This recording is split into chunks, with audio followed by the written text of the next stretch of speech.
돌리지 않을 것 같아요. 그 범죄자가 살인을 저질렀어요. 부자가 후원하던 단체 아이들이 이제 굶어 죽게 됐어요. 대서 특필 되는 거. 기관사가 극악무도한 범죄자를 살리고 여기 원래 이렇게 덥나요? 여기가 끝이었고 듣기만 해도 공부가 되는 오늘도 함께 교통철학연구소. 개똥철학도 철학이다. 다양한 주제를 가장 보통의 시선으로 탐구하는 개똥철학연구소 팟캐스트 오늘 2화 방송 시작해 보도록 하겠습니다. 저는 개똥철학연구소 소장이자 오늘 호스트, 저는 경영학과 철학을 공부하고 있는 백구입니다. 이건 안 하셔도 됩니다. 네.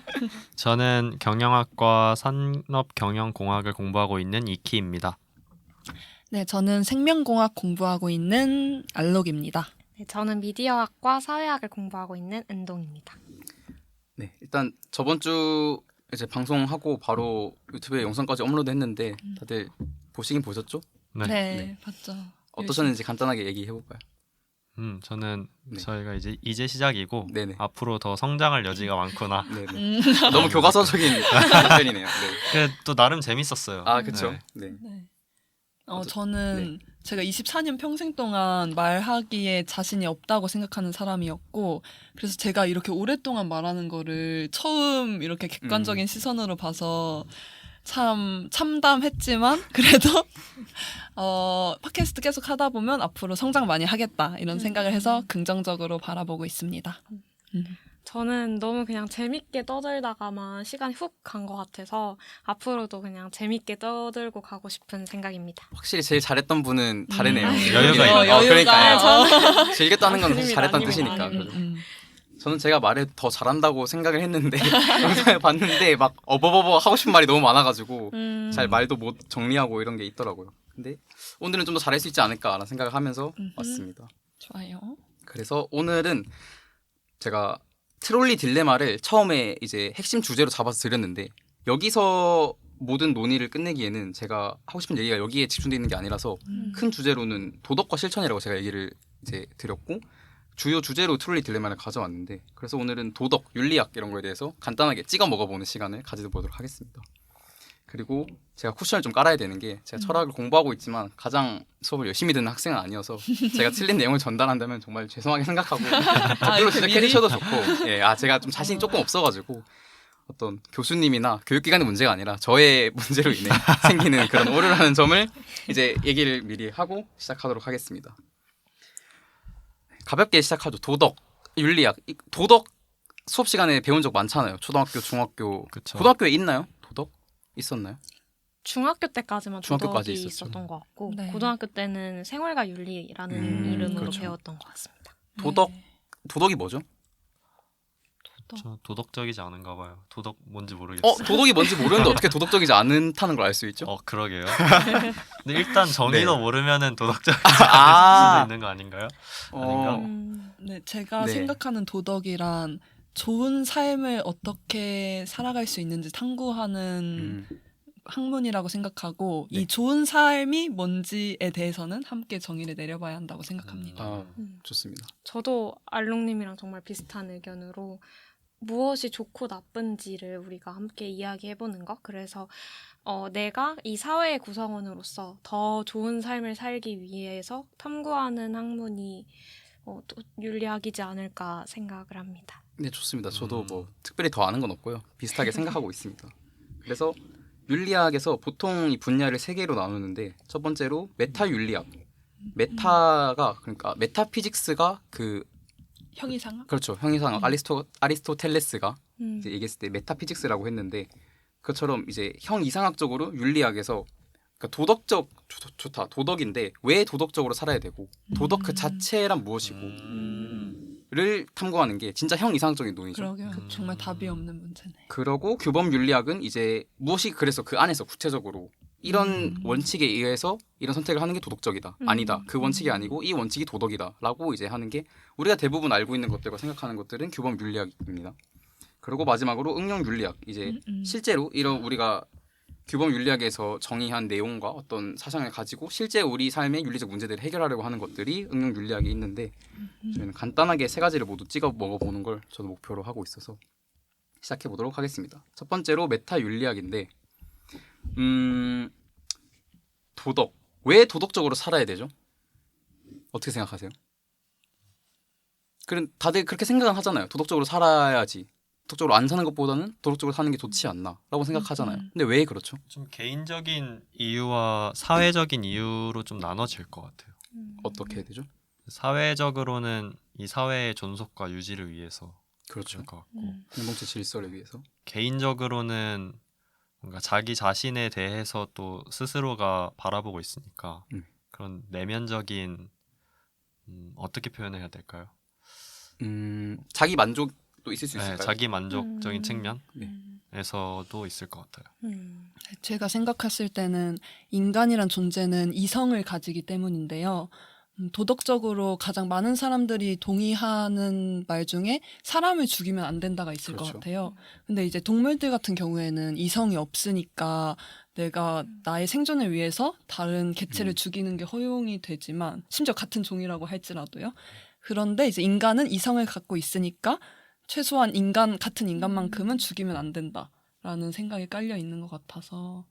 네. 그러면은 왜 지켜야 하느냐라고 했을 때는 그것이 인간이 이성을 가지고 있는 동물인데 그걸 지키지 않으면은 사실 이성이 없는 다른 동물과도 같기 때문에 인간으로서의 존엄성 이런 거가 연결되는 걸까요? 네. 인간은 이성의 동물이니까. 네. 그런 거. 네. 저는 어떤 주체성 때문인 것 같아요. 제가 생각하는 인생은 스스로를 이해하다가 죽는 것인데 우리가 왜 도덕적으로 살아야 적어놓아야겠는데? 할까? 아니, 우리가 왜 도덕적으로 살아야 할까를 생각해보면 결국에는 우리가 도덕을 탐구하면서 스스로의 좋음과 나쁨을 알아가게 되잖아요. 그러면서 나를 더 좋은 방향으로 계속 발전시키면서 나라는 존재에 대해서 내가 스스로 계속 고민할 수 있기 위해서 도덕적인 삶을 어떻게 보면은 성찰하기 위해서 도덕적인 삶을 살아간다고 할 수 있을 것 같습니다. 좋습니다. 다 좋은 말씀이었고요. 그래서 이렇게 메타 윤리학 찍어 먹어봤고 잠깐. 이런 식으로. 네, 네. 맛만 보려고 잘 모르니까 저도 맛만 보려고 이렇게 가져와봤고 이제 규범 윤리학으로 가서 재밌는 트롤리 딜레마를 제가 이제 가져왔습니다. 상황을 간단하게 설명해드릴게요. 당신은 달리는 기차의 기관장입니다. 저기 멀리 선로에 5명의 인부들이 선로 위에서 일하고 있는 모습이 보입니다. 그러나 브레이크가 고장나서 기관사는 기차를 멈출 수 없습니다. 이대로 가만히 있으면은 5명의 인부가 목숨을 잃습니다. 그리고 이제 저의 시야에는 오른쪽에 비상선로가 보여요. 비상선로에는 1명의 인부가 일을 하고 있어요. 그래서 제가 여기 기관실에 있는 레버를 당기면 비상선로로 기차가 방향을 틀겠죠. 그러면 1명이 목숨을 잃는 거는 이제 확정된 상황이에요. 이 상황에서 저는 레버를 당길 것인가, 당기지 않을 것인가. 이게 이제 트롤리 딜레마에서 가장 먼저 도입된 게 이 버전이거든요. 그렇죠. 1967년에 필리파 푸시라는 철학자가 가져온 건데 이거 진짜 너무해요. 네, 너무 많은 사람에게 힘들었어요 고통을 준비하는데. 뭐 그러라고 만든 딜레마가 아니겠습니까? 이제 이게. 또 저는 과몰입 넣었어. 누구 1명이든 5명이든 죽인다는 게 너무 힘든 거예요. 현실은 아니긴 한데 현실입니다. 네, 현실입니다. 그런데 이 사례에서 저희 4명 다 레버를 당긴다라는 입장을 취했거든요. 맞았네요. 뭐 간단하게 말씀해 주세요. 네. 왜 네. 레버를 당기시는지 이번에는 진짜 운동님부터 시작하겠습니다. 저는 일단은 기관장의 역할에 대해서 생각을 했어요. 기관장은 열차 산업의 종사자로서 레버이 운전을 하는 사람이죠. 그러면은 그 사람은 그거를 선택할 상황에 놓여 있고 선택을 해야 되는 거라고 생각해요. 그렇기 때문에 그 사람은 어떤 선택을 할 자격이 있다고 본 거죠.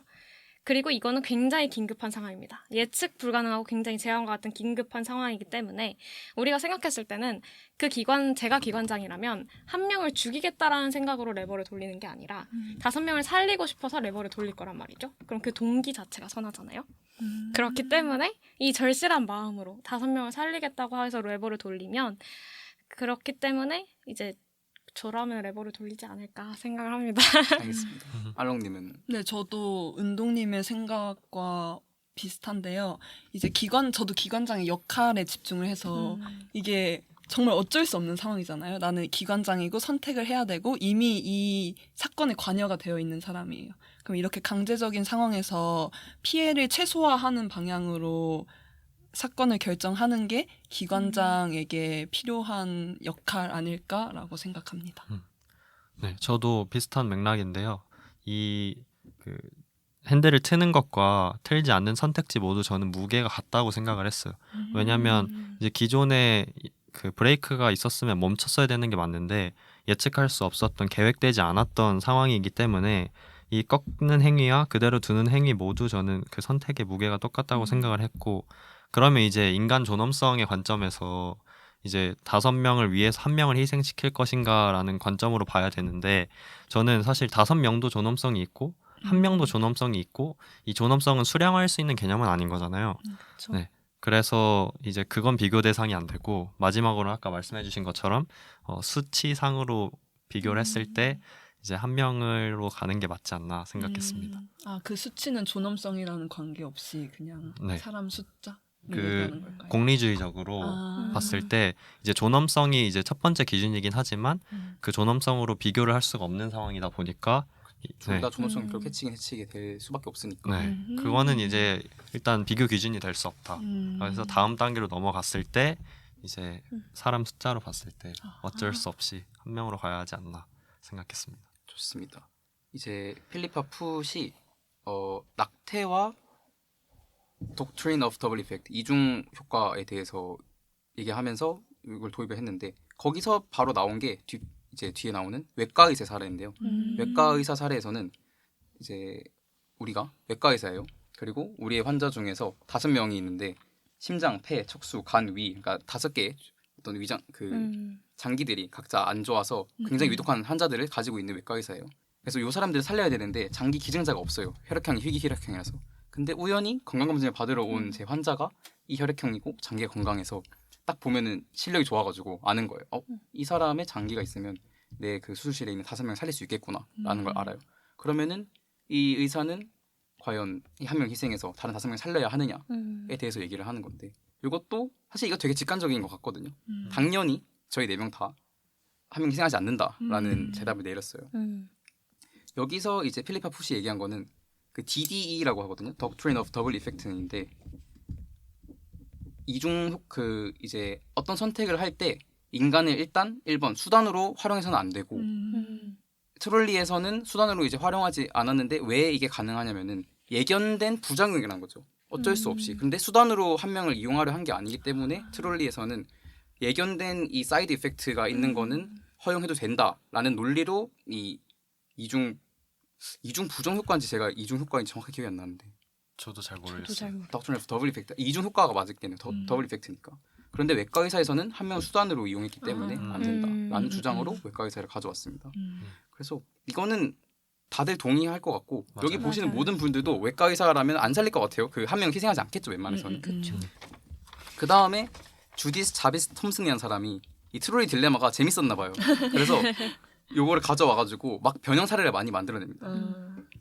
대표적으로 여기 뚱뚱보 사례, 방관자 사례, 그리고 루프 사례 이런 것들을 만들어내는데 뚱뚱보 사례는 설명을 하자면은 우리는 이게 기관장이 아니고 육교 같은데 위에서 기차가 오는 걸 보고 있어요. 근데 브레이크가 고장난 걸 알고 여기 5명의 인부가 뒤에 있는 걸 알고 있는데 옆에 있는 뚱뚱한 사람을 밀면은 기차가 그 사람을 치고 기차가 멈춘다는 걸 알고 있어요. 그럼 이 상황에서 이 사람을 밀 거냐 말 거냐인데 이건 어떻게 보면 외과 의사 사례랑 거의 유사한데 네, 그쵸. 이걸 트롤리 딜레마의 상황에 좀 더 적용을 가져온 시켜서. 면을 볼 수 있죠. 네. 생각했을 때 일반 트롤리 사례 같은 경우에는 어쩔 수 없는 상황에 놓인 거잖아요. 되게 강제된 상황에 놓인 건데 내가 뚱뚱한 사람을 밀지 안 밀지는 내 의지로 결정할 수 있는 거니까 그렇죠. 그 사람의 권리와 자유가 있는데 그 사람의 권리와 자유를 무시하고 나의 의지로 그 사람을 미는 거는 명백한 살인 행위라고 생각해서 안 된다고 생각합니다. 그걸 잘 설명하는 게 예를 들어서 5명 1명 중에 1명을 선택해서 기차를 딱 틀어서 가고 있는데 1명이 기적적으로 탈출을 한 거예요. 네. 그러면은 6명이 살 수 있잖아요. 네. 근데 만약에 외과 의사의 사례나 뚱뚱보의 사례에서 그 1명이 빠진다고 생각을 하면은 5명이 죽게 되거든요. 그렇죠. 그럼 결국에는 외과 의사의 사례에서 1명은 그 장기 부품으로서 취급이 당한 거고 뚱뚱보는 방지턱으로서 취급을 수단화해서 취급이 당한 거기 때문에 존엄성이 심각한 침해가 있다. 이렇게 이해하면 좋을 것 같습니다. 이 부분이 이제 포인트가 되는 거죠. 그래서 말씀하신 것처럼 기본 사례에서 한 명은 거기에 있는 게 기차가 5명을 피해가는 데 있어서 이 사람이 한 명이 있는 게 중요한 게 아니에요. 기차가 피하는 게 중요한데 우연히 거기 있었던 거잖아요. 그런데 외과 의사 사례나 뚱뚱보 사례는 그 사람이 장기를 기증하거나 장기가 떼이거나 뚱뚱보인 사람이 기차를 멈추지 않으면은 5명을 살릴 수 없는 상황이잖아요. 그 사람들이 있어야만 그 사람들 살릴 수 있는 상황인 거죠. 그래서 말씀하신 것처럼 도망을 만약에 칠 수 있으면은 해피엔딩이 될 수도 있는데 여기선 그런 일이 없는 사례들인 거죠. 그래서 요 사례들에서 그런 차이를 저희가 볼 수 있겠죠. 킬링 기관사 사례에서는 어떻게 하더라도 사실 킬링에 가까워요. 내가 선택을 해서 결국 누군가가 죽은 거고 선택하지 않더라도 내가 모는 기차가 사람들에게 가니까 킬링이 되는데 뚱뚱보 사례에서는 나는 사실 없는 사람이잖아요. 이거를 내가 가만히 두면은 5명을 킬링하는 게 아니고 레팅 다이 하는 거란 말이에요. 그냥 그런데 죽게 내버려 두다가. 여전히 이 사람들이 안 죽게 할 수는 있었지만 내가 이 사람 가만히 있는다고 해서 이 사람 죽긴 하겠지만 그게 내가 죽인 건 아니고 죽게 놔둔 건데 이게 우리가 생각해봤을 때 느낌이 되게 다르잖아요. 그렇죠. 그래서 요 부분을 더 자극하는 게 방관자 사례인데 똑같이 기본 트롤리 딜레마 상황인데 기관사가 아니고 옆에서 이제 행인이에요.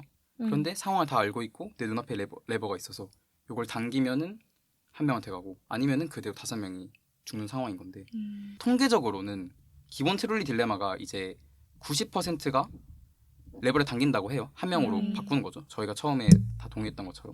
그런데 사실 방관제 사례가 되더라도 사람들은 여전히 당기는 것을 얘기를 하는데 다들 이제 사실상 당기지 않는 쪽으로 고르셨거든요. 근데 마이키님은 정확하게 얘기하면은 어떻게 하셨죠? 일단 말씀해 주시겠어요? 저는 저에게 오는 피해가 있느냐 없느냐에 따라서 다르다고 생각했습니다. 그래서 저에게 법적 책임이 생기거나 뭔가 이제 유가족들이 저에게 해를 가하거나 이런 상황이 생긴다면 저는 안 당기겠지만 만약에 그런 어떤 책임도 없고 어떤 피해도 없으면 저는 당기겠다고 생각했습니다. 한 명적으로. 네. 그래서 피해 다 면제해드리겠습니다. 아무런 그걸로 인해 책임을 묻지 않고 네. 그렇다 치면은 그럼 저는 당기겠습니다. 일단 알겠습니다.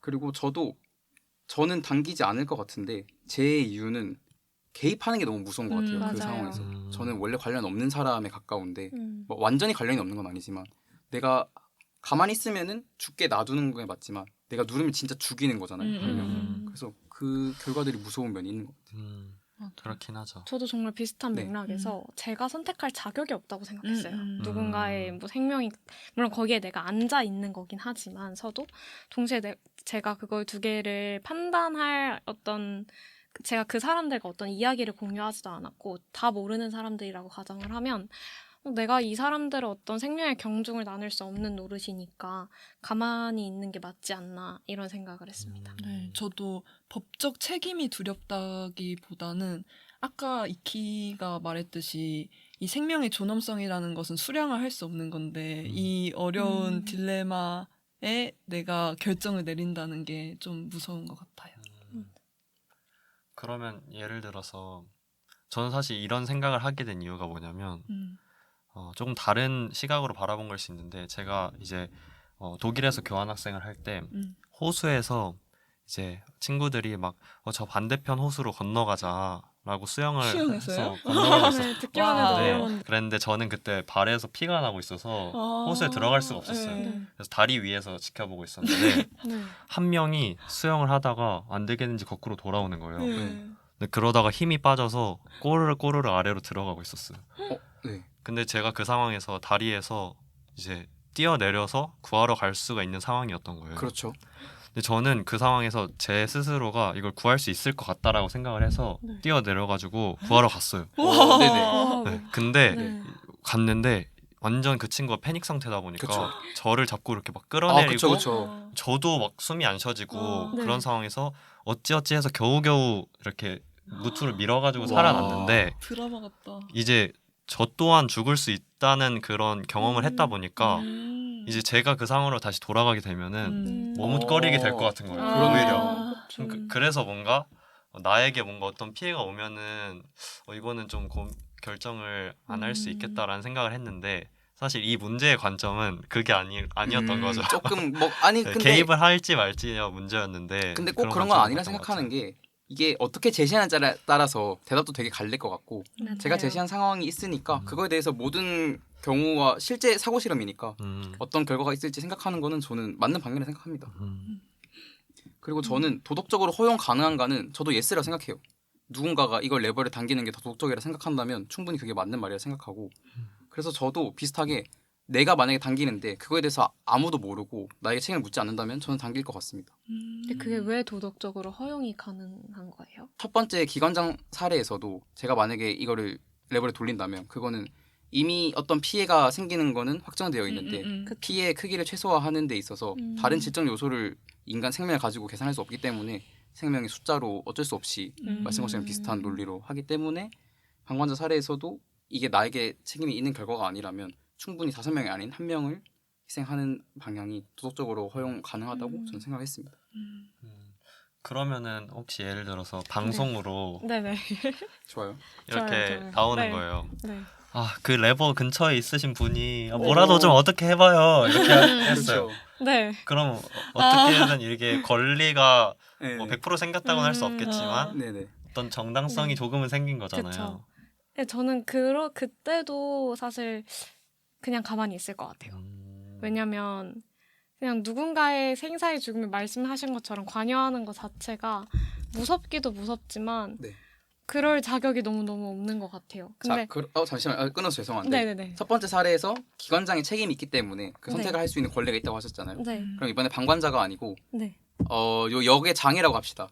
그래서 상황을 다 컨트롤할 수 있으니까 레버가 앞에 있겠죠. 네네. 기관사가 얘기하는 거예요 무전으로. 네. 지금 큰일 났습니다. 이거 안 되는데 어떻게 합니까? 네. 해서 이제 근데 그러면 전 또 레버를 돌릴 것 같아요. 제가 만약에 역의 장이었고 그 상황을 다 알고 있고 내가 어떤 선택을 해야 될 위치에 있다면 사실 2개 다 도덕적으로 완전할 수 없다면 그때는 선택을 내려도 도덕적으로 허용이 되는데 제가 만약에 그냥 지나가는 행인이었다면 저는 그렇게 관여를 못했을 것 같고 안 하는 게 저는 조금 파격적일 수 있지만 도덕적으로 더 옳다고 옳다. 생각합니다. 그러면은 역장 말고 네. 말단 직원이면 어때요? 말단 직원이요? 네. 저는 이걸 어떻게 생각을 했냐면 이거 내가 가진 준칙을 보편화 가능한가 이걸 네네. 좀 생각을 했어요. 네네. 예를 들어서 모든 사람이 다 그런 선택을 한 명을 다 이렇게 레버를 돌려요. 행인이든 뭐 지나가는 네네. 사람이든 그 상황에 있는 모든 사람들이 다 한 명을 죽인다면 한 명을 죽이는 게 아니죠. 한 네네. 명을 레링 다이 하게 한다면 그거는 사실 위험할 수 있다고 생각하는데 어떠한 역장이고 어떠한 말단 직원이고 그 상황에 있는 건 좀 특수하기 때문에 전 세계에 있는 모든 그런 어떤 직원이나 이런 사람들이 그런 선택을 해도 이게 정확히 말하면 보편화가 좀 가능할 수 있다고 생각해요. 그 선택을 하는 게. 그러면은 어떤 그 상황에 연관된 나의 위치에 따라서 그쵸. 생사 결정할 수 있는 권리가 사실 생길 수도 있다라고 생각하시는 정확히 건가요? 말하면 책임이 생기는 것 같아요. 책임이 생기기 네, 때문에 권리보다는 네. 선택을 해야 하는 책임이. 그쵸. 책임이다. 네. 좋습니다. 뭐 덧붙이실 말이 있을까요?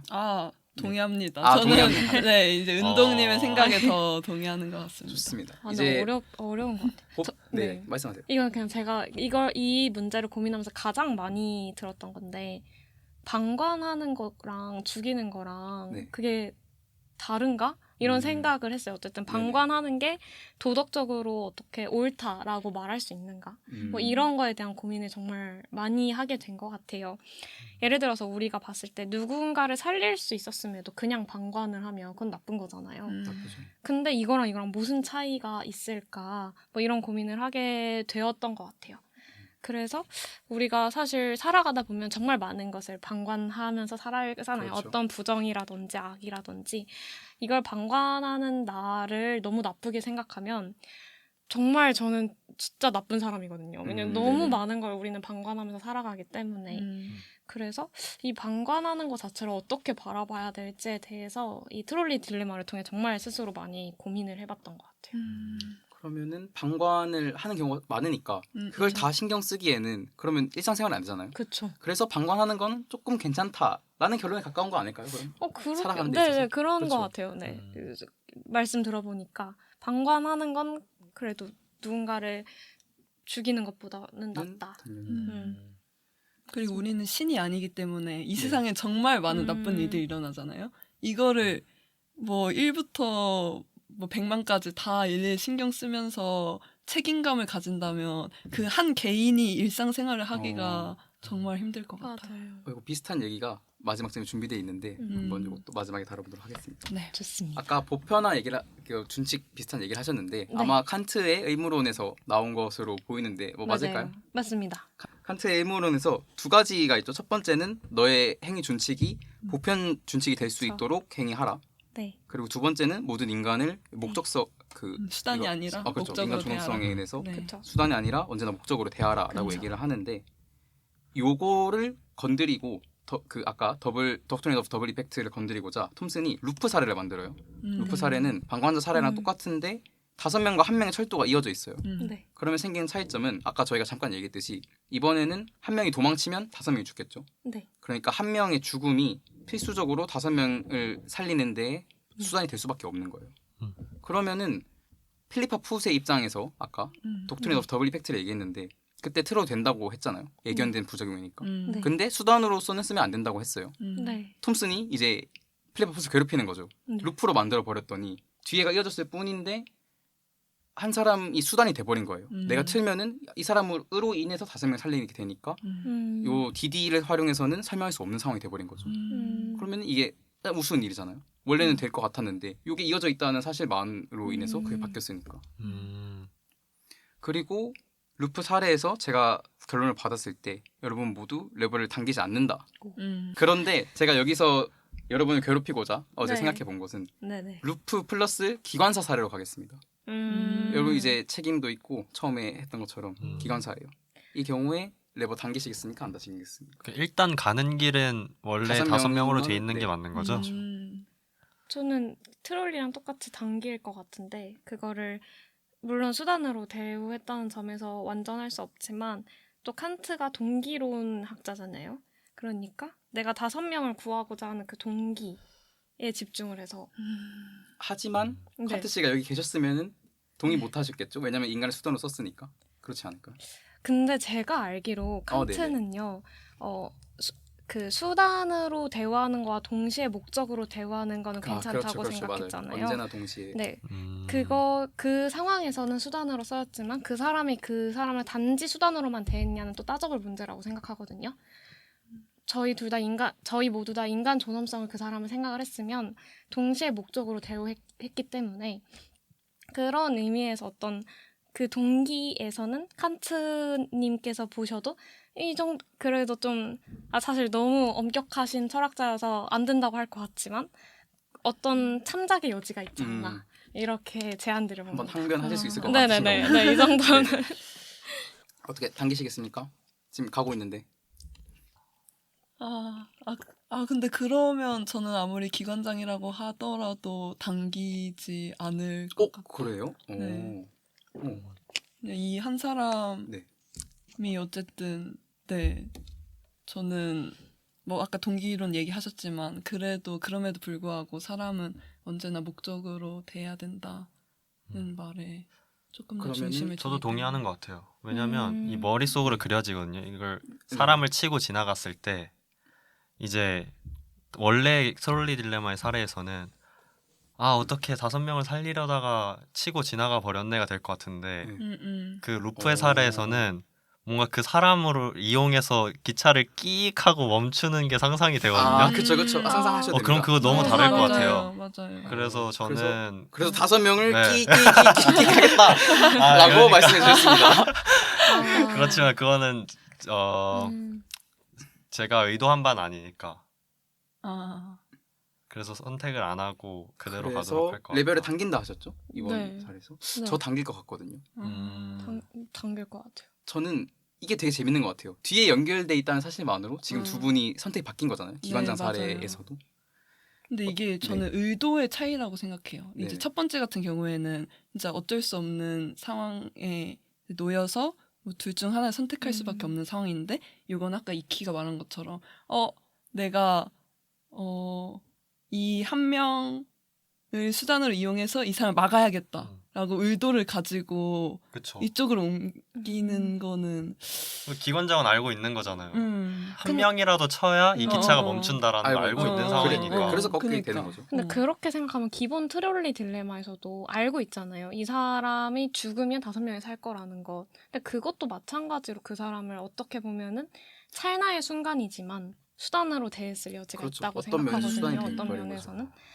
그렇게 저는 그래서 이건 좀 똑같지 않나라고 이것도 이제 저희 토론이니까 반박을 드려봅니다. 저도 좀 똑같다고 생각합니다. 두 사례가 사실 뒤에 이어져 있는 게 수단으로서 이 사람이 수단으로 써서 해야지라고 하는 게 아니잖아요. 이 긴박한 상황에서 어쩔 수 없이 하는 건데 저는 첫 번째랑 비슷하게 사고는 예견돼 있고 피해 크기를 최소화하는 방법에서 내가 고를 수 있는 그 팩터는 지금 사람 숫자밖에 없기 때문에 아까 말씀하신 것처럼 둘 다 예견된 결론은 아니니까 5명이든 1명이든 그 상황에서 선택을 할 수밖에 없는 상황이 있고 기관장은 저도 한 명에게 레버를 칠 것 같습니다. 근데 또 이키님이 말씀해 주신 거 들으니까 진짜 잔인하긴 하네요. 한 명을 대동해서 기차를 멈춘다고 상상하면 왠지 모르게 죄의식이 진짜 더해지는 기분인 것 같아요. 근데 저 5명 치는 게 5배로 기억이 많이 남을 것 같아서 그래서 저도 사실 끼끼끼를 그죠? 듣고 뭔가 지금 생각이 더 많아졌어요. 무섭지 않나요? 그쵸, 너무 이걸 진짜 무섭다. 완전 확 생각하면은 둘 다 트라우마가 남겠죠. 기관장 당연히. 정말 그럴 것 그래서 같습니다. 여기서 갈리니까 재밌네요. 앞에서 제가 사실 다 같게 나와서 생각을 계속 했었어요. 기본 사례가 다 똑같이 결론이 나오니까 이걸 틀어서 최대한 갈리게 만들어야겠다 했는데 여기서 갈려서 뿌듯합니다. 또 싸워볼 수 있겠지만 뒤에 좀 더 가볍게 싸울 수 있는 사안들이 맞아요. 있어서 그러니까요. 여기서 넘어가고 좋습니다. 요게 이제 유명한 트롤리의 변형 사례들이고 이게 네. 너무 근데 컨셉이 재밌잖아요. 선택마다 근거도 많고 사람들 선택 다 다를 것 같고 그래서 변형 사례 많은데 가장 유명한 것 중에 하나가 요 한 명의 인부 자리에 제가 있는 거예요. 그래서 제가 상황 다 알고 있고 누르면은 나 쪽으로 이제 오는 거 알죠. 제가 죽으면 5명 살릴 수 있을 거 아니에요. 이 상황에서 레버 당긴다 안 당긴다.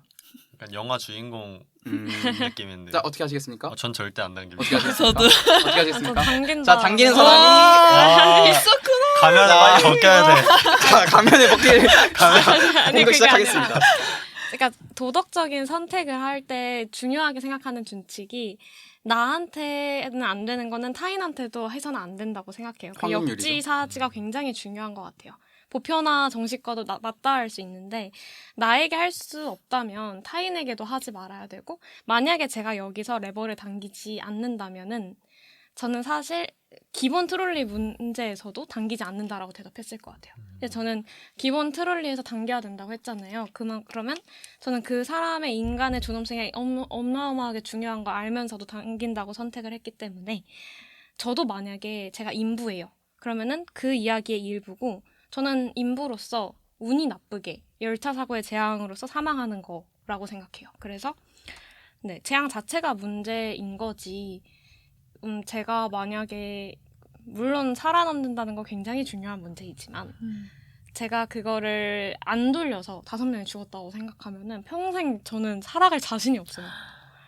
그래서 좀 감정적으로 호소해 보겠습니다. 5명을 내가 죽인 것 같은 느낌이 들 것 같아요. 평생을.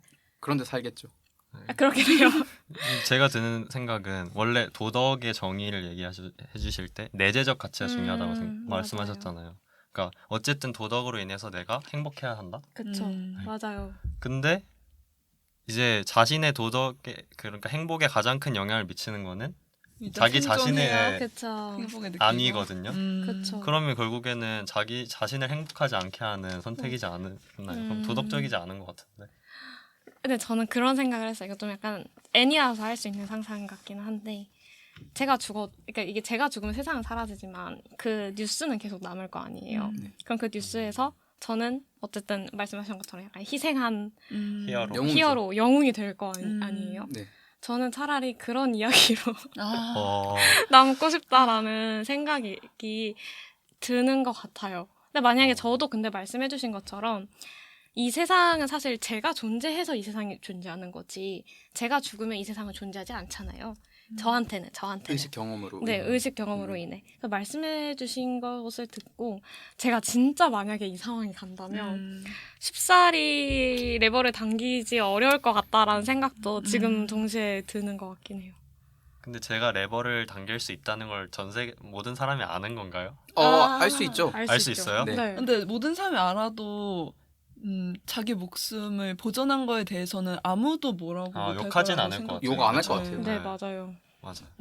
저도 예전에 동의합니다. 훈련소에서 있었던 사례 중에 슈루탄이 불발이 났는데 조교가 제가 알기로 그거를 자기가 이렇게 간부가 감싸가지고 실제로 그 사람이 죽고 거기 있던 사람들 살렸던 사례가 있었던 와. 걸로 제가 알고 있거든요. 정말 그 짧은 대단하신 시간에 그렇죠. 판단을 판단을 해서 한 거네요. 간부였던 와. 것 같아요. 그래서 어, 이게 어떻게 연못을 뭐 가능해. 던져야 되는데 뭐가 안 돼서 와. 이게 터진 거 알고 자기가 음. 그런 사람들은 영웅이 되겠죠. 근데 그쵸. 사실 그 자리에서 그렇게 하지 않았다고 해서 음. 누가 그 사람을 비난할 수 있겠습니까? 그쵸, 비난할 순 없죠. 한 번 더 질문 드리고 싶은데 네. 은동의 도덕 세계, 도덕이란 이것이다라는 네. 관념사에서 본인이 한 명이 그 인부 자리에 있을 때 네. 레버를 당긴다라고 하셨고 그럼 네. 결국 그것이 더 도덕적인 선택이다라고 네. 생각하셨기 때문일 것 같은데 네. 본인이 아니고 네. 어떤 A란 사람이 있을 때 그럼 네. A가 그 자리에서 당기는 것이 더 도덕적이다라고도 생각하십니까? 그렇게는 또 생각 안 하는 것 같아요. 그 사람의 가치 판단 기준이 있으니까. 네. 음. 그렇게 뭔가 비난은 절대 저도 못할 것 같고, 네, 다른 사람이 만약에 당기지 않는다고 해서 그것도 사실 너무 맞는 말인 것 같아서 동시에 그게 더 제가 더 남들보다 도덕적이라고도 생각하지 않아요. 그러니까 제가 저의 이야기에서 이 선택을 할 때 스스로가 더 도덕적이라고 생각하기 때문에 이 선택을 하는 거지, 이 선택이 다른 남들이 하는 선택에 비해서 도덕적이라고 생각해서 하는 건 아니어서 그분의 도덕적 선택을 리스펙할 것 같습니다. 그러면 이번에 행위 동기는 보편화 법칙을 만족하지 못했네요. 그쵸. 모두가 이걸 하는 것이 도덕이라고는 그쵸. 할 수 맞습니다. 없는 본인의 선택이었다. 네. 칸트 아저씨가 오늘 화를 내신 이야기이긴 하지만. 근데 또 저는 그런 생각을 했어요. 저희가 보통 윤사에서 이걸 하나요? 뭐 생일 하여튼 네네. 학교에서 배우는 크게 두 가지 관점으로 네. 결과주의적인 공리주의와 비결과주의적인 칸트의 의무론을 배우는데 그쵸. 의무론 얘기가 되게 자료들에도 있었는데 뭐 유명한 사람인 거 당연히 다 알고 있고 되게 유명한 이론인데 그렇다고 이걸 따라야 되는 이유는 아니잖아요. 저도 그게? 저는 그쵸. 사실 그쵸. 여기서 말씀드린 저는 칸트 분의 철학을 반박하고 싶을 때도 많고 잘 안 믿기도 안 믿어요. 대표적으로 이렇게 칸트님은 선의의 거짓말을 해서는 안 된다. 뭐 이런 이야기 하잖아요. 저는 평생 선의의 거짓말은 도덕적으로 괜찮다라고 주장할 정도로 그렇기 때문에 꼭 그러니까 이 부분에 있어서 칸트의 이런 지혜를 빌려오는 거지, 그 지혜를 빌려온다고 해서 칸트의 모든 사상을 제가 전적으로 믿고 좋아하고 이러는 건 아니라는 점. 좋습니다.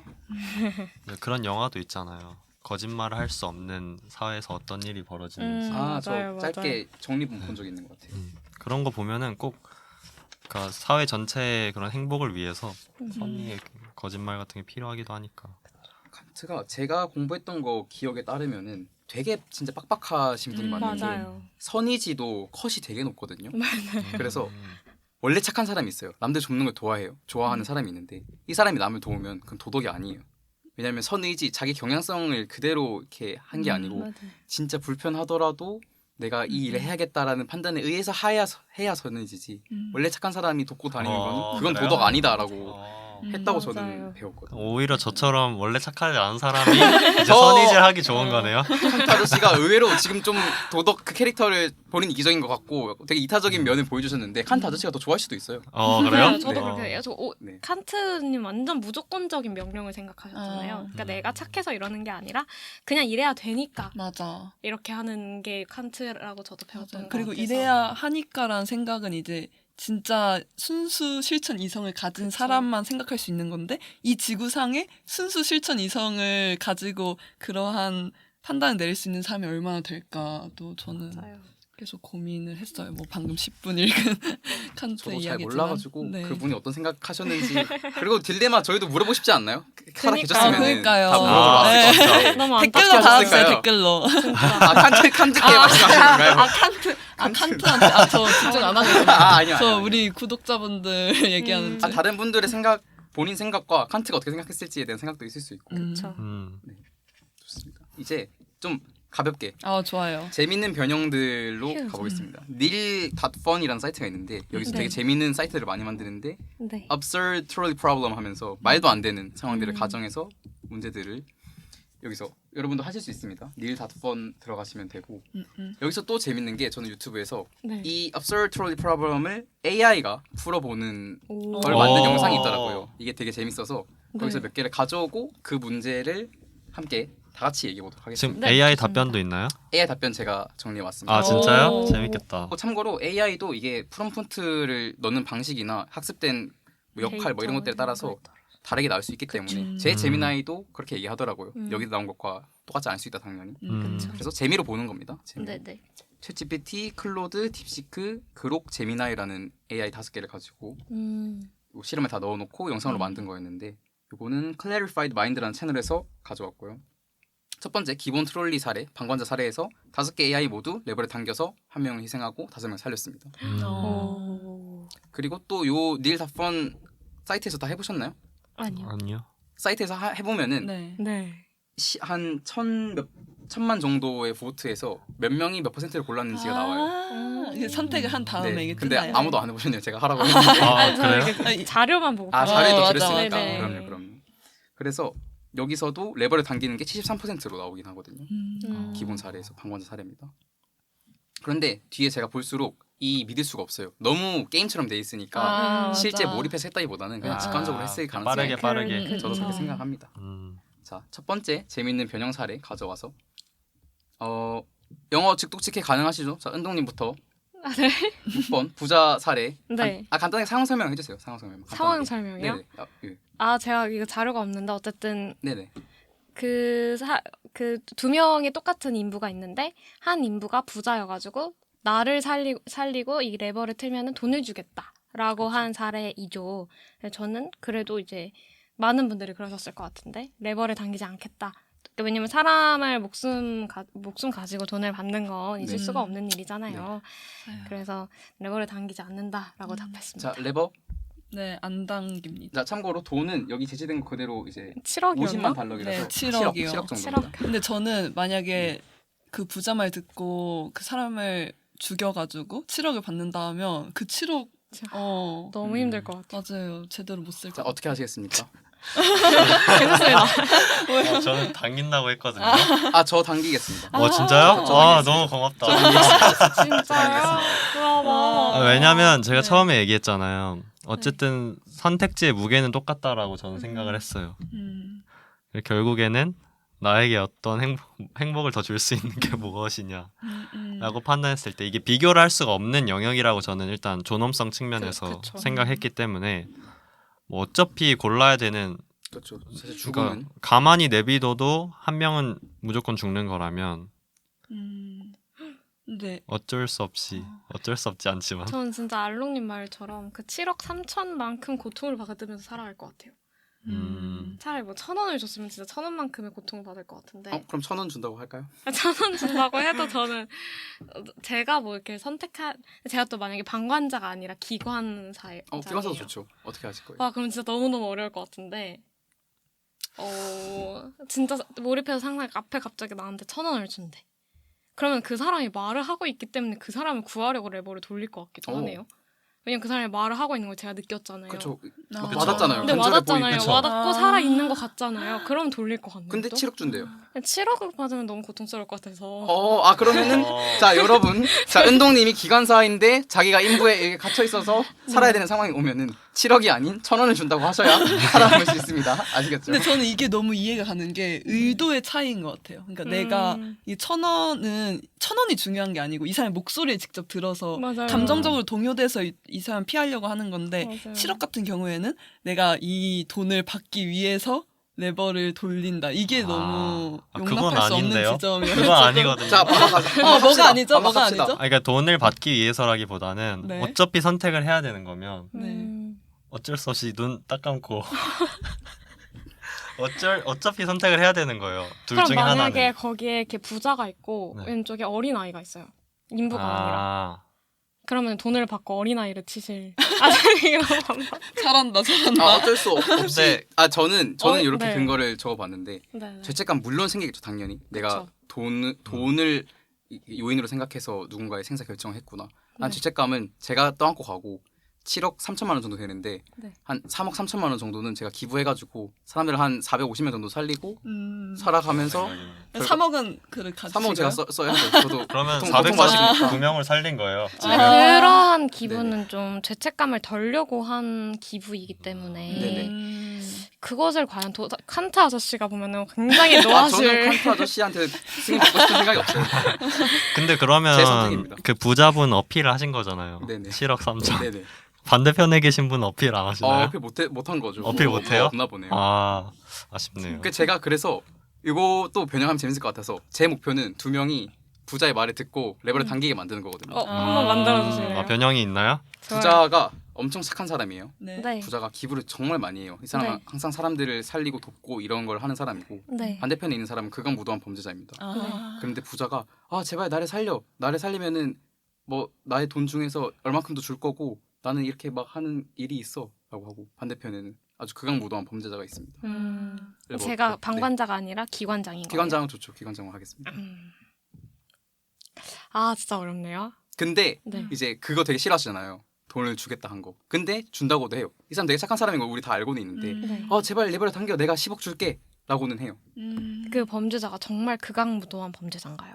극악무도합니다. 아 그럼 저는 레버를 돌립니다. 그럼 극악무도한 범죄자는 아니고 부자는 착해요. 그러면은 뭐 예를 들어서 그 네네. 범죄자가 한 절도 정도의 범죄를 저질렀어요. 네네. 그런 레버를 안 당길 것 같은데. 어. 근데 그 사람이 만약에 살인 이런 굉장히 중형 벌을 받은 사람이면 저는 그냥 감정 생각해서 바로 돌릴 것 같아요. 자, 알롱님 고민하시거든요. 왜 저에게 이런 넘어왔어요 저는 지금. 돌릴 것 같습니다. 어느 지점에서 돌리는 거죠? 극악무도는 돌리시겠죠, 당연히. 기준이 좀 다를 것 같아요. 그러니까요. 여기는 맞아요. 극악무도일 네. 때만 돌리는 거고. 근데 저는 그래도 돌리지 않을 것 같아요. 네, 극악무도한 범죄자가 있고 네. 기부를 하는 부자가 있는데 네, 생명의 존엄성은 내가 결정할 수 없다. 네, 아무리 극악무도한 범죄자라고 하더라도 제가 결정할 수 없다고 생각하고 저는 그러게요. 제 의도가 많이 중요한 것 같아요. 아까 전에도 트롤리 할 때 그 루프 경우에는 결과가 달라졌잖아요. 왜냐하면 루프가 형성됨으로써 이 사람이 수단으로 쓰일 거니까 안 된다라고 결정한 것처럼 저는 의도가 좀 중요한 사람인 것 같아서 어쨌든 이 돈을 받기 위해서 내가 레버를 돌린다라고 생각했을 때 그거는 용납 못하는 거예요. 만약에 그럼, 그 범죄자가 살인을 저질렀어요. 아, 그 사람은 다른 사람의 인간 존엄성을 생각하지 않는 사람이에요. 그리고 부자가 후원하던 단체 아이들이 이제 굶어 죽게 됐어요. 왜냐면은 여기서 오로지 이 부자가 주는 돈으로 돌아가는 기관들이 왜 지역 그러세요, 아동센터와 다들? 대서특필 맞아요. 되는 거. 기관사가 극악무도한 범죄자를 살리고 여기 원래 이렇게 덥나요? 어렵다 진짜. 맞아요. 기부를 못 받아서 아이들이 죽어요. 맞아요. 자 그대로 그러면 무조건 아이들 있는데 절도죄 범죄자 있고 부자 있습니다. 잠시만. 아이들 죽어가고 있어요 지금. 아이가 죽어가고 있어요? 그럼요. 후원 엄청 많이 난 사람이에요 이 사람은. 그럼 전 레버를 당기지 않을 것 같아요. 왜냐면 그 아이는 그 상황에 처해 있지 않아요. 그러니까 네. 그 상황에서 그 이야기를 공유하고 있지 않다고 생각합니다. 그 재앙의 당사자가 아니잖아요. 네. 그러니까 저는 아이는 논외로 생각하게 될 것 같아요.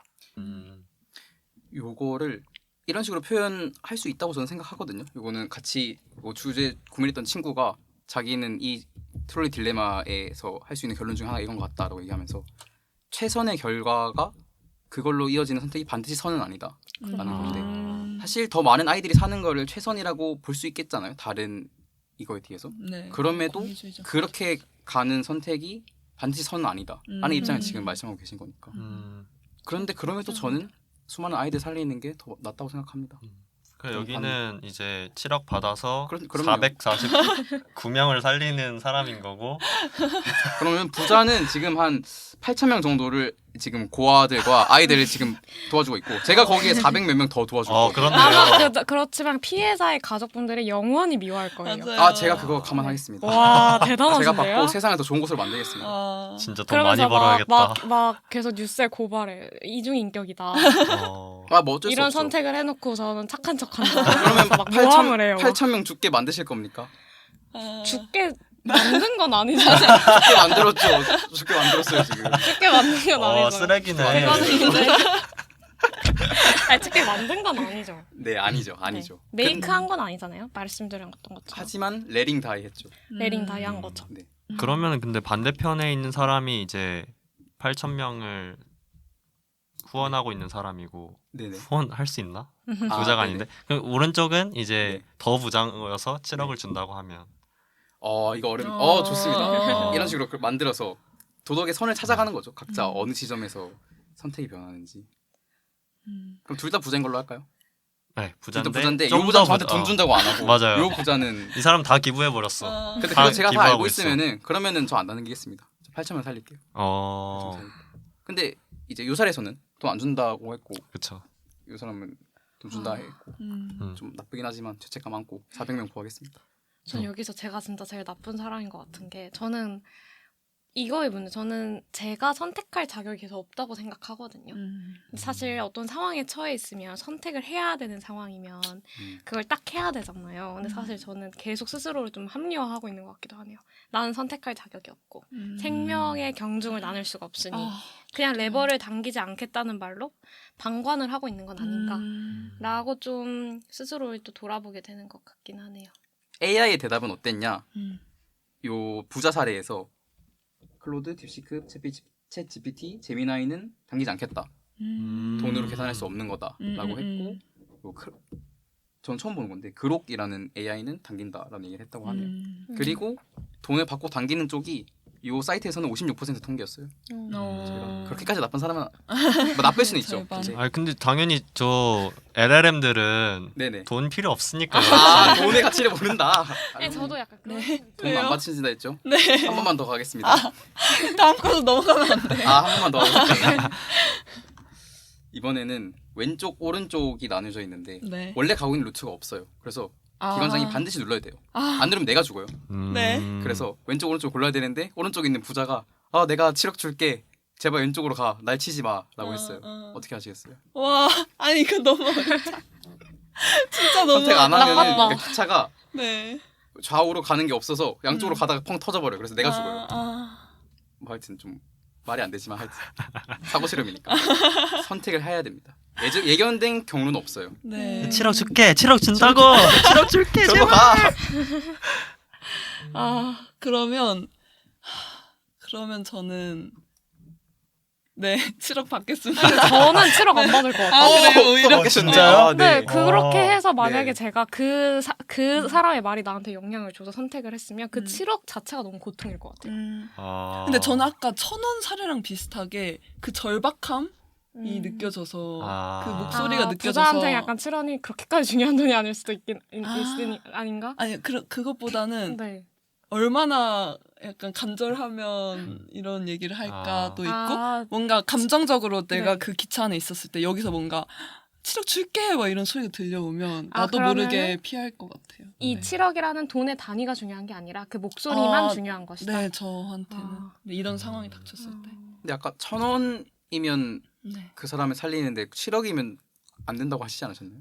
약간 1,000원은 그런 느낌인 것 같아요. 그냥 제발 그냥 뭐라도 전재단 줄게. 뭐라도 전재단 줄게. 드릴게요. 어떻게든 1,000원밖에 없어. 나를 제발 살려줘. 나를 제발 살려줘 이거잖아요. 근데 아까 전에는 내가 선택을 하지 않는 상황이 존재했는데 이거는 어쨌든 둘 중 하나를 선택해야 되는 거니까 그렇죠. 바뀐 것 같아요. 그럼 운동님 어떻게 하신다고요? 저는 7억을 받지 않을 것 같습니다. 그러면 왼쪽으로 치나요? 그 부자를 치나요? 부자를 치는 거죠. 와. 그러면 그 선택을 한 거 아닌가요? 그쵸, 선택을 한 거죠. 그럼 괘씸죄인가요? 아니, 결심자라기보다. 어디서 나의 어디서- 도덕을 7억으로 실험해? 내가 7억에 너를 아니. 살릴 것 같아? 그러네요. 그건 아닌데. 저는 사실 그냥 진짜 어떤 그 상황에 진짜 몰입해서 생각해보면 7억이라는 말을 고민하다가 그 사람을 칠 것 같아요.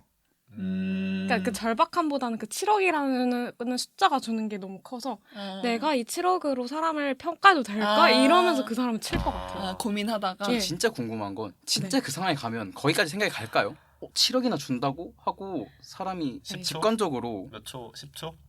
뭐 10초라 치죠. 거기까지 할 수 있을까요? 10초면 충분히 가능하지 않을까요? 7억인데. 7억이니까 7억 받지 않을까요?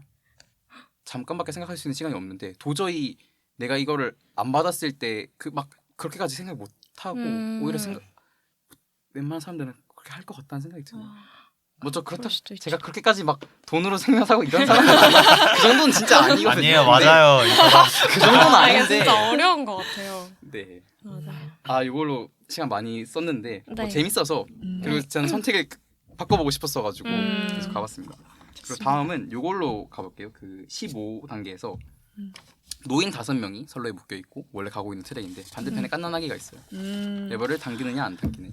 자 어떻게 하시겠습니까? 이번에는 너무 이키 씨. 당연히. 레버 그러니까 당기니까 안 당기니까. 아이 1명과 노인 그렇죠. 5명인 거죠. 근데 어떤 노인이냐에 따라 다르겠지만 이 가정이 뭐 들어간 걸 보편적으로. 보면은 이제 굉장히 노약자 분들이셔서 뭔가 이제 죽음을 기다리고 계시는 분들. 너무 기다리는 거 아닌 걸로 그건 아니에요? 한 아 7, 그래요? 80대? 아 저는 좀 정당하고 싶어서 아. 이렇게 일해봤는데 네 저는 5명 쪽으로 가지 않을까 생각합니다. 네, 어디로 저도 가시겠습니까? 레버를 당기지 않고 아이를 살리겠습니다. 아, 레버를 당기지 않는다가 아이인 거. 저 그냥 레버를 당기지 않을 것 같아요. 누구를 살린다, 죽인다 게 아니라 아. 선택하고 싶지 않아서. 그러면은 은동님은 그 조건 넣어야죠. 왼쪽 오른쪽 아, 원래 경로는 진짜 없습니다. 사악해. 원래 경로가 없어요. 네. 결국 고를 수밖에 없어요. 저도 그러면 아이를 살릴 것 같긴 하네요. 근데 이게 재밌는 게 저희가 방관자 사례에서는 웬만해서는 당기지 않는다라는 얘기를 하셨던 분들인데 이게 조건이 바뀌었을 때 나이라는 조건이 바뀌었는데 이번에는 원래 안 당기니까 5명이 죽는 상황이구나. 아 그렇네요. 저희가 여기서 네, 바뀐 저는 거네요. 바뀐 아이레스 거죠. 더 저도 조금 바뀌었네요. 도덕적으로 허용 가능하다 생각했는데 여기서는 하지 않는 게 나은 것 같다. 뭔가 노인분들이 이제 살 만큼 살았으니까 죽어야 된다 이런 말은 아니지만 그 아이는 이 삶을 꽃피워보지도 못하고 맞아. 가야 되는 상황인 거잖아요. 네. 저는 생각이 약간 날 것 같아요. 노인들을 설 때까지는 아니어도 5명 전부는 아니더라도 몇 명은 그런 얘기를 할 것 같아요. 만약에 그 상황에서 딱 시간 멈춰놓고 대화를 할 수 있다면 저쪽에 아이가 있고 여기 여러분이 계신데 제가 지금 하나 골라야 되는 상황입니다 하면은 뭔가 몇몇 분들은 우린 살 만큼 살았고 인생이라는 거를 해봤으니까 맞아요. 여기 살려라라고 하실 것 똑같은 같아요.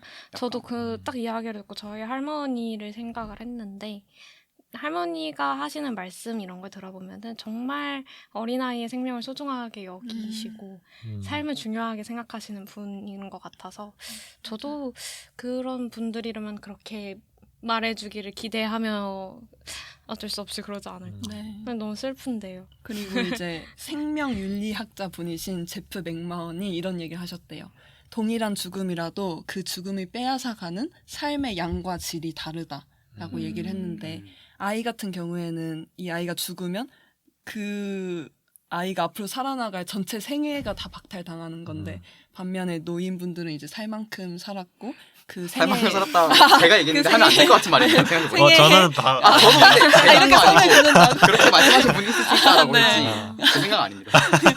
네, 살 만큼 살았건 제프 맥마원 씨도 아마 얘기하진 않았을 텐데 이제 그분은 이제 그 생애 일부만 박탈하는 거니까 같은 죽음이라도 조금 경중이 달라지지 않을까라고도 얘기했고 아 그리고 저는 이 얘기를 보면서 이 생각을 했어요. 아까 전에 그 한 명이 나였을 때 저는 레버를 내 쪽으로 기차가 오지 않게 한다고 했잖아요. 근데 저쪽에 아이 5명이 있으면 저는 제가 희생 진짜. 정말요? 해요.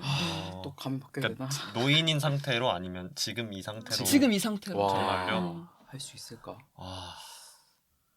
왜냐하면 그 아이들이 앞으로 살아나가고 경험할 것들이 너무나 많은데 나는 그래도 그 아이에 비해서는 어느 정도 경험을 했다고 생각해서 정말 괴로울 것 같긴 해요. 5명을 이제 제가 죽이는 걸 선택하면 정말 괴로울 것 같긴 하지만 그 아이들이 막 다 나한테 막 온다. 5살, 6살이야.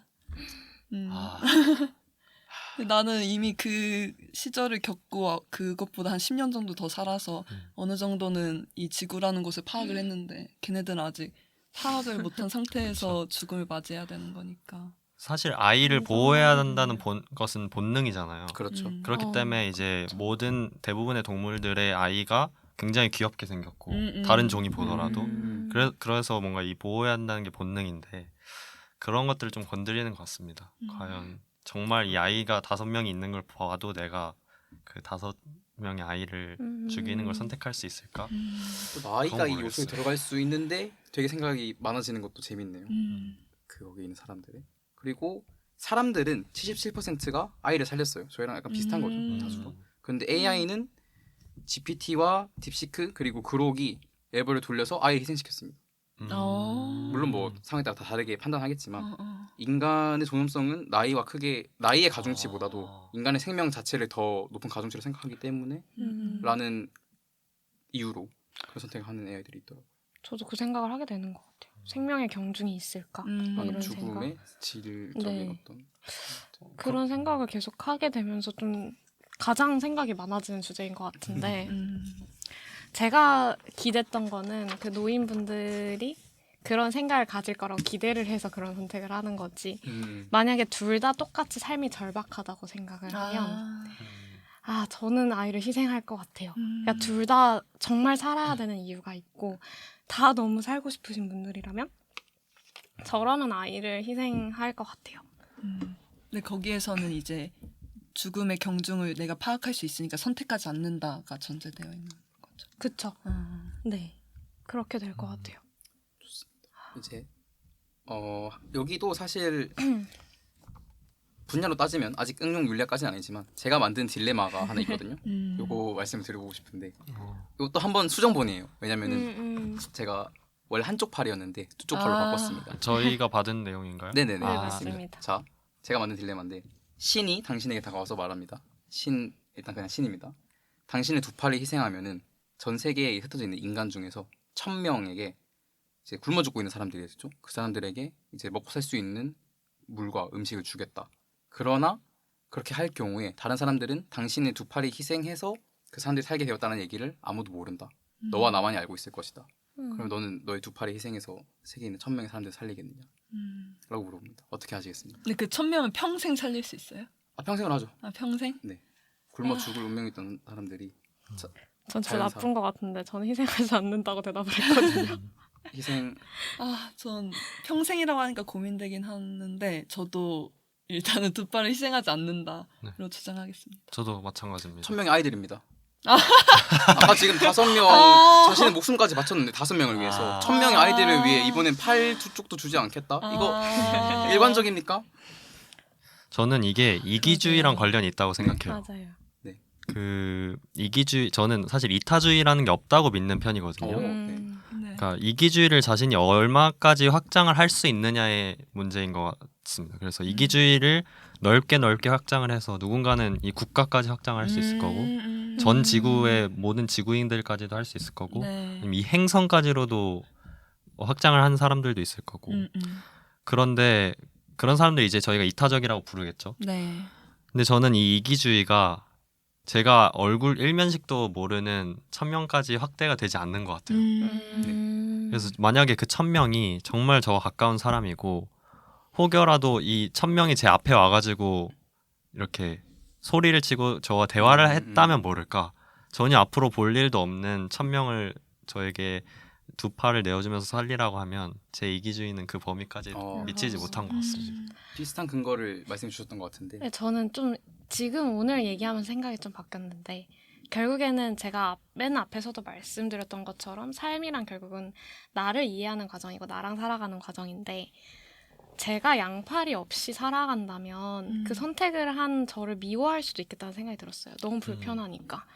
그래서 그 1000명을 구했다라는 그 도덕심과 그것에 대한 서사적인 내가 좋은 사람이야 라는 그 자아가 양팔을 잃은 상태면 오래가지 못할 것 같아요. 너무 불편하고 너무 삶이 힘들어서 그렇기 때문에 저도 희생하지 않을 것 같다는 생각이 많이 들더라고요. 차라리 양팔로 더 열심히 벌어서 더 많은 사람을 살리자라고 하는데 제가 봐도 좀 이기적인 것 같기도 하고 그런 생각이 드네요. 그러게요. 본인의 선택 근거는 어떻게 되죠? 이제 저는 제가 진짜 감정이입을 해서 양팔이 없다고 생각했을 때 이 생각보다 더 불편하더라고요. 그래서 이거를 딱 한 줄만 읽었을 때는 그냥 뭐 희생할 수 있겠다라고 생각했는데 곰곰이 생각해 보니까 일단은 나는 살아가려면 밥을 먹어야 되는데 나 혼자서 이렇게 밥을 먹어야 먹을 안 수가 되죠. 없는 그렇죠. 거예요. 그래서 화장실도 못 갈 거고 그렇죠. 옷 못 입을 거고 네. 뭐 할 수 있는 게 맞아요. 별로 없죠. 그래서 그래서 저는 이제 제가 생각한 근거는 운동이랑 비슷하게 내가 두 팔을 얻고 더 열심히 살아서 1000명 이상을 살리겠다 이런 식으로 작성하긴 했는데 또 이렇게 말하고 보니까 아까 전에 제가 말한 네. 5명의 아이를 위해서 희생할 수도 있겠다라는 말과 굉장히 위배가 되네요. 약간 차라리 영웅적 죽음이 낫지 두 팔이 얼면 삶을 못 살겠다 이런 면도 약간 있는 거 아닐까? 맞아요. 저는 그 이야기와 서사 그게 되게 중요한 것 같아요. 살아가면서. 그렇네요. 네. 네. 조금 이야기가 바뀐다고 해서 맞아요. 결정이 제가 달라지니까. 처음에 이제 보내드렸던 자료에는 희생하지 않는 이유가 인간은 서사적 존재로서 공동체 속에서 나의 역할을 부여받는데 이거는 어떠한 서사를 부여받을 수가 없는 조건이잖아요. 모든 사람들이 그 이야기를 모른다고 하면 스스로도 저한테 서사를 부여하지 못할 것 같아서 그래서 희생하지 않는다라고 적었습니다. 자 이번에는 신이 그래 너가 왜 영웅적 희생을 했다는 사실을 전 세계 사람들이 알 수 있어. 두 팔 희생할래 말래 물어봅니다. 근데 1000명을 살린 1000명 살렸어요. 1000명 근데 그게 이제 영웅. 전 세계 사람들이 알게 되면 네. 이제 초거대 로보틱스 기업이 와서 두 저도 팔을 달아주고 그럴 수도 있겠네요. 기부금을 이제 요즘 한 같은 시대에. 한 3, 40억 받아가지고 살 수도 있겠는데요. 맞아요.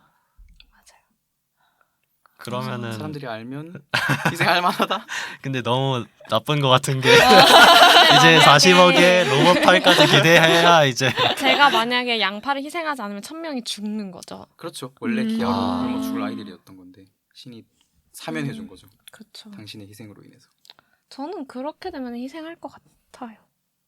사람들이 알았으니까 알아주니까. 예, 그냥 그런 서사적 존재로서 살아갈 것 같아요. 아. 지구의 공동체 안에 나는 1000명을 살리는 선택을 한 사람이야 라는 그 서사로 살아갈 수 있을 것 같아요. 하지만 그걸 아무도 모른다면 아무도 그거는- 모른다면 그건 좀 힘들지 그렇죠. 않을까. 그러면 도덕적으로 삶으로 인해서 외부에서 오는 그것이 뭐 반드시 그런 건 아니지만 그쵸. 좋습니다. 그리고 처음에 한 팔 얘기했을 때 저도 친구 중에 누가 희생하겠다는 거예요 한 팔을. 그래서 근데 한 팔 저도 생각해 보니까 숫자를 늘리거나 1000명 아니고 막 늘리다 보면은 한 팔까지 희생할 수도 있을 것 같은 거예요. 그래서 제약을 좀 더 걸고 그러니까 제가 나중에 그 양팔 친구한테도 물어보겠습니다. 강력하게. 이번에 두 팔이고. 근데 너무 어려운 문제. 저 사이코패스 아닙니다 근데. 저도 너무 사이코패스 같아가지고. 아니에요. 어렵네요. 이게 딜레마니까 맞아요. 어쩔 수 그리고 없이. 상황이 극단적이에요. 너무. 네, 이렇게 얘기를 여기서 음. 정리하고 음. 응용 윤리학 부분인데 네. 저희는 어떤 산업 분야에서 실제로 의사적 판단을 하는 게 아니고 보통의 사람들로 살아가잖아요. 가장 그쵸. 보통의 사람들이 윤리학을 어떻게 응용할 수 있을까라는 생각을 하면서 몇 개 이야기를 가져왔는데 이제 가볍게 얘기 다 해보겠습니다. 선한 사마리아인 실험 이거 되게 유명한데 존 달리와 데니얼 베이트슨이 프린스턴 대학교의 신학과 학생들 그러니까 이 종교인들이 되기를 희망하는 사람들이겠죠. 대상으로 실험을 합니다. 그래서 선한 사마리아인 이거 뭔지 아시나요 혹시? 저는 압니다. 그 단어는 들어봤는데 네네. 막 디테일하게 몰라요. 요 간단하게는 그 유대인들이 되게 싫어하는 민족이거든요 사마리아인들. 근데 성경에서 종교인도 어떤 강도를 당해서 길바닥에 있는 사람이 있는데 종교인도 이 사람을 지나치고 다른 사람도 지나치는데 사마리아인이 와서 이 사람을 되게 도와줘요. 그리고 나중에 예수가 얘기하는데 천국에 들어올 수 있는 사람은 이 착한 사마리아인뿐이다. 그래서 사실 진짜 넓은 사랑이자 그런 얘기를 하는 건데 요 주제를 놓고 설교를 하도록 하는 가짜 과제를 내준 거죠.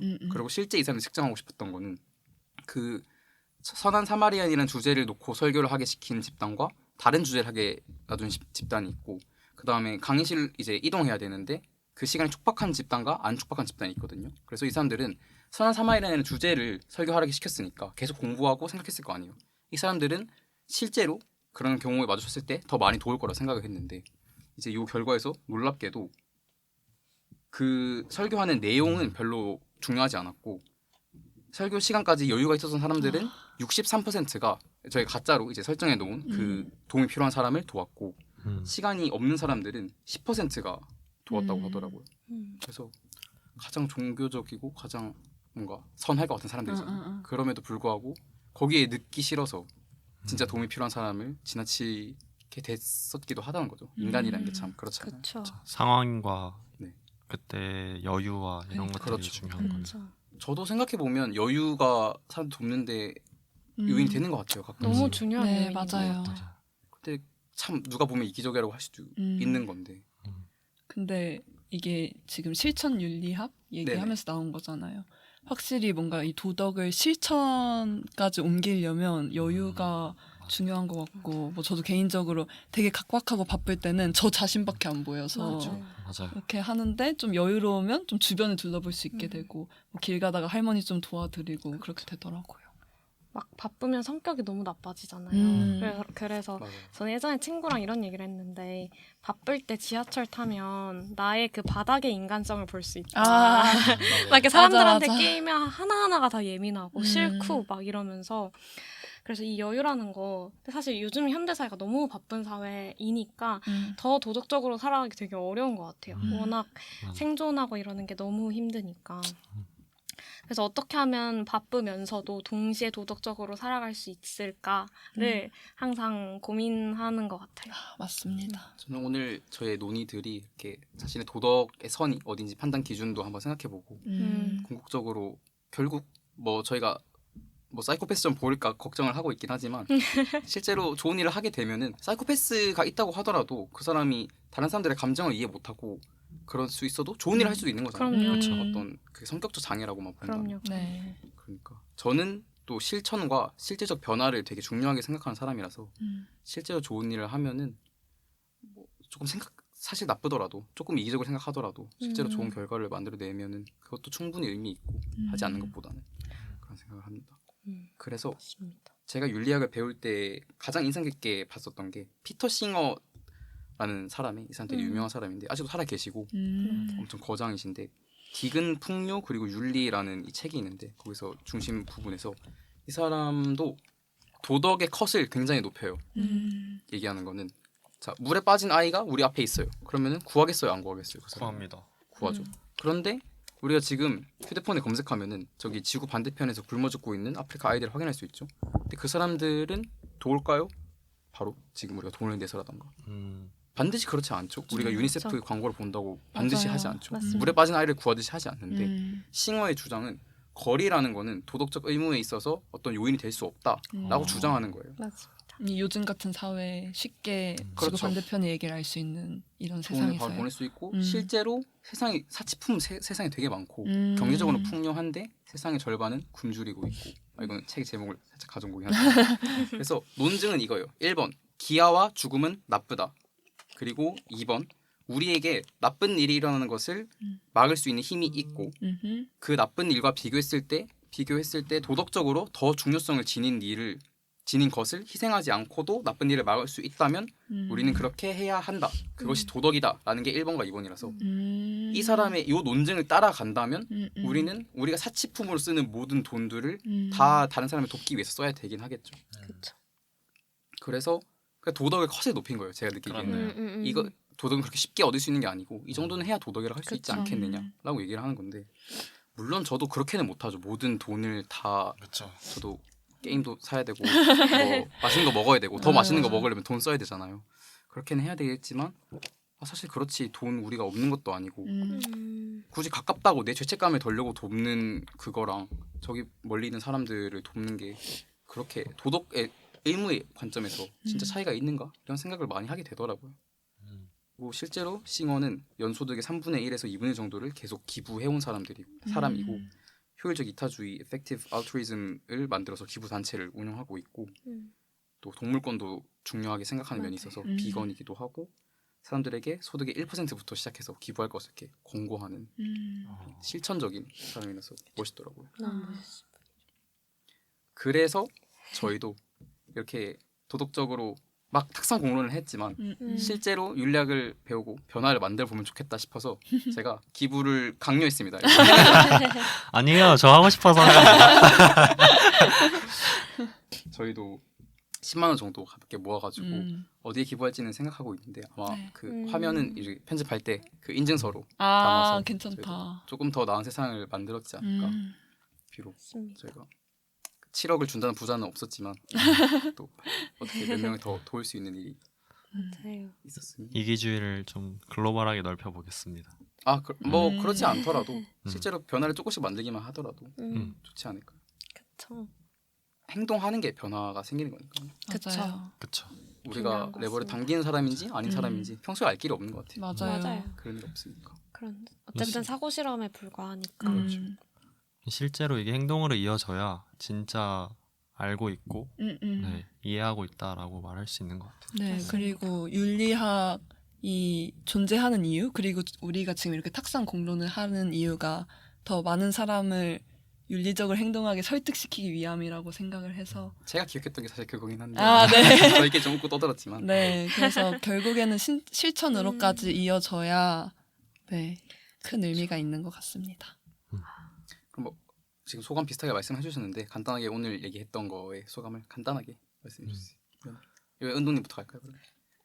저는 이 얘기를 하면서 제가 가장 자기 중심적인 사람일 수도 있겠다는 생각을 했는데요. 그 이유는 저는 사실 윤리학을 이야기하는 게 다른 사람을 설득하기보다는 그냥 스스로를 설득하기 위해서 항상 이야기하고 스스로 고민을 많이 해보는 것 같아요. 그래서 물론 사고 실험이지만 확실히 사고 실험을 이야기하면서 좀 고통스럽기도 했지만 동시에 나의 윤리적 기준이 무엇인지에 대해서 알 수 있었고 나도 어떻게 보면 도덕적으로 불완전한 사람이라는 것, 그래서 그거에 대해서 더 앞으로 많이 고민해서 그거를 보완해 나가야겠다라는 배움을 또 여기서 얻고 가는 것 같습니다. 네, 감사합니다. 저는 처음에 이 주제 한다고 했을 때 진짜 솔직히 말씀드리면 조금 싫었어요. 왜냐하면 이렇게 물론 답이 없는 얘기를 하는 게 우리 팟캐스트지만 윤리학? 사람들이 좋아할까? 이런 생각도 좋아할까? 네네. 좋아할까? 이런 그쵸. 생각도 했고 개인적으로도 이제 좀 더 나의 쾌락을 자극시키는 뭐 연애 프로그램이라든지 이런 얘기하면 즐거울 것 같다 생각했는데 막상 이렇게 조사를 해보니까 개인적으로도 재밌었고 많은 사람들이 이런 말도 현실에서는 벌어지지 않을 얘기를 왜 이렇게 앉아서 얘기를 나누고 있지? 라고 생각할 수도 있는데 제가 이걸 준비하려고 정의란 무엇인가를 읽었는데 거기에서 인상 깊었던 문장을 하나 읽어드릴게요. 이러한 혼동되는 상황을 생각하고 이를 정리해야 한다는 압박을 느끼는 것이 바로 철학으로 가는 기폭제이다. 이처럼 행동의 세계에서 이성의 영역으로 다시 이성의 영역에서 행동의 세계로 마음을 돌리는 것이 바로 도덕적 사고의 근간을 형성한다. 그래서 각자마다 가치관은 다르겠지만 이렇게 얘기를 나누면서 도덕적 사고의 근간을 형성하고 이를 일상생활에서 실천할 수 있게끔 저의 마음을 다시금 만들어주는 게 이번 팟캐스트였던 것 같습니다. 네, 저도 비슷한데 이 딜레마란 상황이 사실은 현실에선 좀 벌어지기 힘들잖아요. 그래서 저는 평소에 도덕에 대해서 잘 생각을 안 하고 살았던 것 같거든요. 그래서 제가 도덕적인 사람인지 그렇지 않은 사람인지 보다 일단 우선 도덕에 대해서 생각을 하는 게 우선이었는데 이번 기회에 도덕이라는 거에 대해서 좀 생각할 수가 있었고 좀 더 이제 더 나은 방향으로 제가 아직은 많이 이기적인 사람이라고 생각을 해서 발전 가능성이 있지 않나라고 생각하게 되었습니다. 저는 틀린 내용을 전달할까봐 그게 너무 무서워서 되게 어렵긴 했는데 그래도 실천적인 변화를 만들어낼 수 있는 주제를 가져왔다고 생각을 하고 마지막 결론 부분에 힘을 좀 싣고 싶었는데 어떻게 여러분한테 어떻게 다가왔는지는 저도 잘 모르겠지만 뭐 여러 저희가 오늘 했던 논의를 따라가면서 내 도덕 기준을 생각해보고 이게 궁극적으로 어떤 의미를 가지는가 했을 때 저는 그게 나의 삶에서 만들 수 있는 변화라고 생각을 해서 네. 뭐 무사히 끝난 것 같아서 사실 다행이라는 생각이 지금 들어요. 고생하셨습니다. 네. 자료조사 아, 양도 어마어마하셨을 맞아요. 텐데. 그리고 며칠 밤을 지금 새벽에 주무시지 그니까요. 않으셨나요? 제가 하고 싶어서 하는 거니까 덕분에 확실히 정말 음. 재밌는 이야기 많이 음. 하고 가는 것 같아요. 앞으로도 다양한 많은 재미있는 얘기들을 나눌 수 있었으면 좋겠습니다. 네. 저번 주에는 클로징 멘트가 없었는데 제가 이번 주에 생각해온 건 가장 보통의 생각이 세상을 바꾼다 라는 멘트로 좋습니다. 일단 뭐죠? 되게 비웃음. 사실 비웃은 게 아니라 너무 맞는 말씀이십니다. 다음번까지 그럼 생각해오는 거라고. 최고의 비웃은 점, 최고의 멘트. 가장 보통의 생각이 세상을 바꾼다. 지금까지 개똥철학 연구소 팟캐스트였습니다. 감사합니다. 감사합니다.